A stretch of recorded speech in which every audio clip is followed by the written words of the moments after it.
समझ में आ गया कि बेटी को फ़ख्र हो रहा है, इसलिए सर ऊंचा कर रही है। अदब भी देना है, हौसला भी देना है।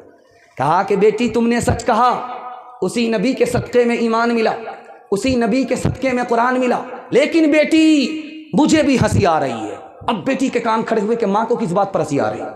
क्या बेटी एक वक्त आएगा तू इंतकाल करेगी, कब्र में पहुँचेगी, एक वक्त आएगा मैं इंतकाल करूँगी, कब्र में पहुँचूँगी, लेकिन बेटी तेरे हक़ में जब फ़ैसला होगा तो तू जन्नत में जाएगी, मेरे हक़ में फ़ैसला होगा मैं जन्नत में जाऊँगी। बेटी जब तू जन्नत में जाएगी तेरे हाथ में अली का हाथ होगा। बेटी मुझे हंसी इस बात पर आ रही है, जब मैं जन्नत में जाऊँगी तो मेरे हाथ में रसूलुल्लाह का हाथ होगा। आखिरी मिसाल है, पैगाम ख़त्म कर रहा हूँ। पहली बार लड़की ससुराल से आ रही है, पहली बार लड़की ससुराल गई है। ससुराल से पहली बार जब आती है तो पूरे मोहल्ले की औरत उसको घिर लेती है। सवाल शुरू होता है, तो एक औरत कहती है कि तुम्हारी ससुराल कैसी थी? तो लड़की कहती है माशाअल्लाह। उसके बाद दूसरी औरत कहती है ससुर कैसे थे? तो कहती है सुबहान अल्लाह। उसके बाद तीसरा सवाल होता कि शौहर कैसे थे? तो अल्हम्दुलिल्लाह।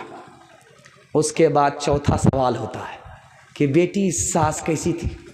इन्ना लिल्लाह अस्तगफिरुल्लाह ला हौला वला कुव्वता इल्ला बिल्लाह, जल्ले तो जलाल तो इस बला को टाल। माँ को समझ में आ गया कि बेटी को सब पसंद है, सास पसंद नहीं है। अब माँ तो माँ होती है, बेटी को अदब भी देती है, हौसला भी देती है। बेटी से कहा कि माँ ने कहा बेटी से कि बेटी तुम्हारी आवाज़ से पता चल गया कि तुमको सब पसंद हैं, तुमको सास पसंद नहीं।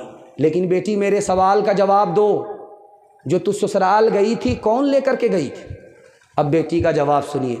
बेटी ने कहा सास आई थी, 100 लड़की को देखा सुना था, उन तमाम लड़की में मुझको पसंद किया था, अपने बेटे के लिए शादी करा करके बहू बनाया, फिर मैके से ससुराल लेकर के गई। अब माँ कहती है कि बेटी रुक जाओ, सास का एहसान है कि तुमको इतनी अच्छी ससुराल मिली, सास का एहसान है इतने अच्छे ससुर मिले, सास का एहसान है इतने अच्छे शौहर मिले। बेटी सास मुसीबत नहीं होती, सास बला नहीं होती, कभी माँ होती है, माँ से बढ़ करके होती है।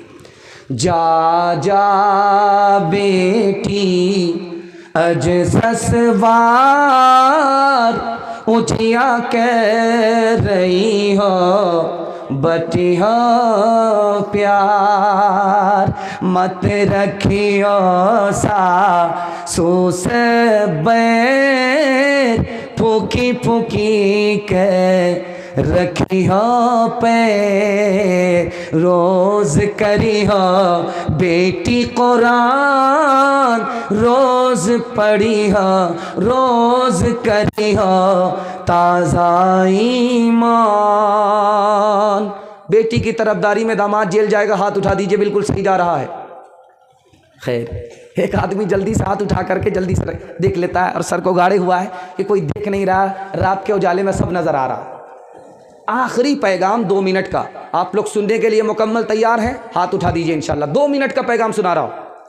जिस मुल्क में हम रहते हैं, इस मुल्क में ईसाई कौम भी रहती है। आप दार्जिलिंग जाइए, ईसाई लोग ज़्यादा हैं। आप सिक्किम जाइए, वहाँ पर ईसाई ज़्यादा। ईसाई हम लोगों से ज़्यादा मालदार हैं। जानते हैं क्यों? ये राज आपको बता रहा हूँ। ईसाई के पास हमसे ज़्यादा इल्म होता है, ईसाई के पास हमसे ज़्यादा हुनर होता है। आदमी मालदार 2 चीज़ों से बनता है, इल्म से और हुनर से। हम लोग इल्म हुनर में पीछे हैं, वो इल्म हुनर में आगे हैं, इसलिए हमसे ज़्यादा मालदार वो है। और हमारा हाल क्या है? हिंदुस्तान में 40% जवान हमारे जाहिल हैं। दूसरी रिपोर्ट, मुसलमानों में 72% औरत जाहिल हैं, 62% मर्द जाहिल। बताइए, हम लोग पीछे नहीं रहेंगे तो कौन पीछे रहेगा? हमसे तादाद उनकी कम है। हम लोग तो 20% है इस मुल्क में, ईसाई सिर्फ 1% है, 2% है, इससे ज़्यादा नहीं। हम उनसे 18% ज़्यादा हैं, लेकिन उनसे ज़्यादा मालदार हम नहीं हैं। क्यों? वो लोग 100% तालीम हासिल करते हैं। और हमारे यहाँ का हाल है कि स्कूल में मुसलमानों के बच्चे सिर्फ 4 बच्चे जाते हैं, 96 गोल। मदरसे में मुसलमानों के बच्चे सिर्फ 3 बच्चे 100 में जाते हैं, 97 गोल, तो कहाँ से तरक्की करें। इसी हिंदुस्तान में कौम है, उसका नाम है संथाल। संथाल कौम है। संथाल में 2 खूबी है, उसकी यहाँ डिग्गी होती है। डिग्गी, जब डिग्गी बजती है तो सारे संथाल जमा हो जाते, सारे संथाल जमा हो जाएंगे, सारे आदिवासी जमा हो जाएंगे। डिग्गी होती है, जहां डिग्गा बजा सारे संथाल जमा हो जाते हैं, ऐसा इत्तिहाद है। और दूसरी खूबी संथाल की दिखाने के लिए जा रहा हूं, उसका जो सरदार बोल देगा गर्दन कट जाएगी, लेकिन उसकी बात नहीं कर सकती। मानने का जज्बा है। हमारे यहाँ जानकार लोग बहुत हैं, लेकिन मानने वाले लोग नहीं हैं। न जमीयत को मानते हैं, न इमारत शरिया को मानते हैं। आधा तीतर हैं, आधा बटेर है। 50 इधर है, 50 उधर है। और संथाल में क्या है, सरदार जो बोल दिया वो बात रहेगी, कटेगी नहीं। और एक तीसरी कौम है, दिखाने के लिए जा रहा हूं इसी हिंदुस्तान में, उसका नाम है मड़वाड़ी। मड़वाड़ी की 2 खूबी है, उसमें जो गिरता है सब लोग मिल करके उसको संभालते। उसमें जो नीचे गिरेगा उसको सब लोग मिल करके संभालेंगे। 100 मरतबा गिरेगा, 100 मरतबा संभालेंगे। और हमारे इसमें कोई अगर नीचे गिर गया उसको ताना तो मारेंगे, गाली तो देंगे, उसको संभालने के लिए तैयार नहीं। और हमारे उसके यहाँ मड़वाड़ी के यहाँ आप चले जाइए, अदालत में जाइए, अररिया में जाइए, पटना अदालत में जाइए, दिल्ली अदालत में पूछिए वहाँ वकीलों से कि मड़वाड़ी का केस आता है, तो बोलेगा नहीं, मड़वाड़ी का केस आता ही नहीं। तो भाई मड़वाड़ी झगड़ा करते हैं कि नहीं करते हैं? झगड़ा करते हैं, घर में बैठ करके मसला हल कर लेते हैं, अदालत में नहीं जाते। और मुसलमानों का हाल सुना रहा हूं आपको। 2011 की रिपोर्ट है, डोरी एक्ट का केस एक जिला में मुसलमानों का कितना चल रहा है, 33 हज़ार। इसलिए मुसलमान पीछे, मड़वाड़ी आगे। मैं हाथ जोड़ करके आपसे कहता हूं, दूसरे की मदद कीजिए, भाई की मदद कीजिए, पड़ोसी की मदद कीजिए, अल्लाह आपकी मदद के लिए खड़ा हो जाएगा। घर के झगड़े को घर में हल कीजिए, दुनिया आपको पीछे होगी, दुनिया आपको पीछे नहीं कर सकेगी। हाथ उठा करके वादा कीजिए, मोहब्बत से रहेंगे, हाथ उठाइए इंशाअल्लाह। मुकदमा जब हार जाएंगे तब अपने भाई को माफ़ करेंगे, हाथ उठाइए इंशाअल्लाह। शर्म न हमको आ सकी देख अपने आमाल, शर्म न हमको आ सकी देख अपने आमाल।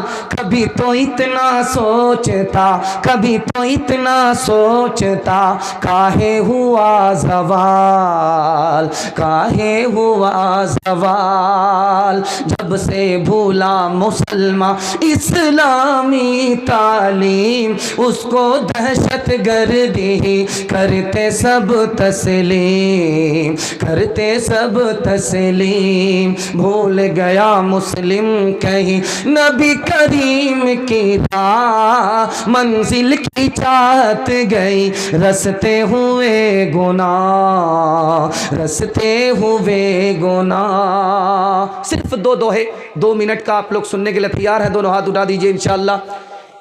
एक बहुत बड़ा कंजर था, कंजूस था, मक्खी चूस था, 1 पैसा किसी को देता नहीं था, लेकिन सबसे तारीफ सुनता था कि मैं तो इतना देने वाला हूँ, मैं तो उतना लुटाने वाला हूँ, मैं इतना दूसरे को देने वाला हूँ, सखावत करने वाला हूँ, दूसरे से तारीफ सुनता था। एक दिन मजलिस में जैसे मैं बैठा हूँ, आप सुन रहे हैं, उसी तरह कुर्सी पर बैठा हुआ था, सारे लोग उसके बयान को सुन रहे थे। तो एक जुमला बोल दिया वो कि मेरे हाथ में, मेरी हथेली में बाल क्यों नहीं है? एक चमचा खड़ा हो गया, उसने कहा हुजूर बाल इसलिए नहीं है, आपका देते देते घिस गया, जबकि फूटी कौड़ी किसी को नहीं देता था। ये भी समझ गया कि ये मक्खन लगा रहा है, ये झूठ बोल रहा है। तो बादशाह ने कहा कि अगर मेरी हथेली में बाल नहीं है तो ये बताओ कि तुम्हारी हथेली में भी तो बाल नहीं है। कहा हुजूर मेरी हथेली में बाल नहीं, इसका भी जवाब मेरे पास है। आपका देते देते घिस गया, मेरा लेते लेते घिस गया। कहा ये बेवकूफ़ बना रहा है। उसके बाद कहा इतना बड़ा श्यामपुर है, इतने सारे लोग बैठे हुए हैं, किसी की हथेली में बाल नहीं। कहा हुजूर इसका भी जवाब मेरे पास है। मेरा देते देते घिस गया, आपका देते देते घिस गया, मेरा लेते लेते घिस गया। आप देते हमको ही हैं, इन लोगों को कुछ नहीं मिलता, इनका मारे अफसोस के हाथ मलते मलते घिस गया है। 8 गांव के चौधरी 12 गांव के राव, 8 गांव के चौधरी 12 गांव के राव, अपने काम ना हो तो, अपने काम ना हो तो ऐसी तैसी में जाओ, ऐसी तैसी में जाओ। बड़ा हुआ तो क्या हुआ, जैसे पेड़ खजूर, पंछी को छाया नहीं, फल लगे अति दूर, फल लगे अति दूर। तुलसी पक्षी के पिए घटे न शरीता नीर, दान दिए धन्ना घटे, दान दिए धन्ना घटे। जो साहे रघुवीर, जो साहे रघुवीर। जलसा मुकम्मल हो गया। आप सिर्फ 3 वादा दीजिए, मैं गारंटी लेकर के जा रहा हूँ मसनद रसूल पर, अल्लाह आपके जलसे को ज़िंदगी भर के लिए कामयाब कर देगा। हाथ उठा करके वादा कीजिए, अल्लाह की इबादत करेंगे, रसूलुल्लाह की इताअत करेंगे, मखलूक की खिदमत करेंगे, बीवी को हंसाएंगे, माँ बाप को रुलाएंगे। हाथ उठाइए।